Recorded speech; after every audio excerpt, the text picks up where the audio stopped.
அவருக்கு நன்றி தெரிவித்து அடுத்ததாக எமன் சாராடிகா தமிழ் பேசுவதற்காக அன்புடன் அழைக்கின்றோம். என் பெயர் சாராயிதா. நான் 5ஆம் வகுப்பு படிக்கிறேன். அறிவு கண் திறந்த ஆசிரியர் பெருந்தகைக்கும் இங்கே அமர்ந்திருக்கும் ஆன்றோருக்கும் சான்றோருக்கும் அவையோருக்கும் இறைவனின் சாந்தியும் சமாதானமும் உள்ளவற்றுமாக. சுதந்திர போராட்ட வீரர் சுபாஷ் சந்திர போஸ் அவர்களை பற்றி நான் பேச வந்துள்ளேன். நேதாஜி சுபாஷ் சந்திர போஸ் அவர்கள் வீரம் காக்க பிறந்த மாவீரர் ஆவார்.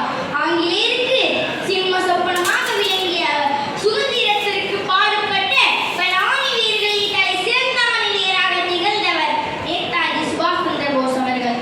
நாட்டிற்காக ஆயுதம் ஏந்தி போராடிய மாவீரர். இந்திய மக்களின் பலத்தை நாட்டிற்கு காட்டிய இரும்பு மனிதர் நேதாஜி. மக்களால் நேதாஜி என செல்லமாக அழைக்கப்பட்டார்.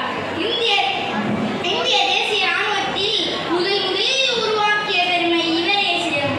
இன்று பள்ளிகள் முதல் போர் முனை வரை ஒவ்வொருவரும் கூறி வரும் ஜெய் ஹிந்த் என்ற வார்த்தையை முதலில் பயன்படுத்தியவர் இவரே.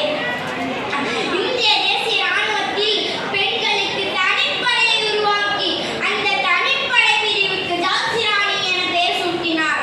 1897ஆம் ஆண்டு ஒடிசா மாநிலத்தில் உள்ள கட்டாக்கில் பிறந்தார். 1945ஆம் ஆண்டு ஆகஸ்ட் 18ஆம் நாள் நேதாஜி அவர்கள் பயணம் செய்த விமானம் பர்மோசா தீவுக்கு அருகே விபத்துக்குள்ளாகி அவர் இறந்தார். தேசத்தின் மீது அதிக பற்று கொண்டவராகவும் தைரியத்துடனும் வீரத்துடனும் ஆங்கிலேயரை எதிர்த்து போராடி நாடு சுதந்திரம் பெற அதிக உழைத்த உயர்ந்த தியாகி நேதாஜி சுபாஷ் சந்திர போஸ் அவர்கள்.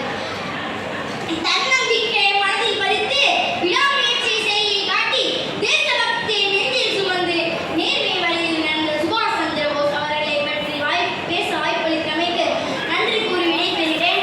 ஜெய் ஹிந்த். மாணவி சாராவுக்கு நன்றி தெரிவித்து அடுத்ததாக தமிழ் பேசுவதற்காக நித்யஸ்ரீ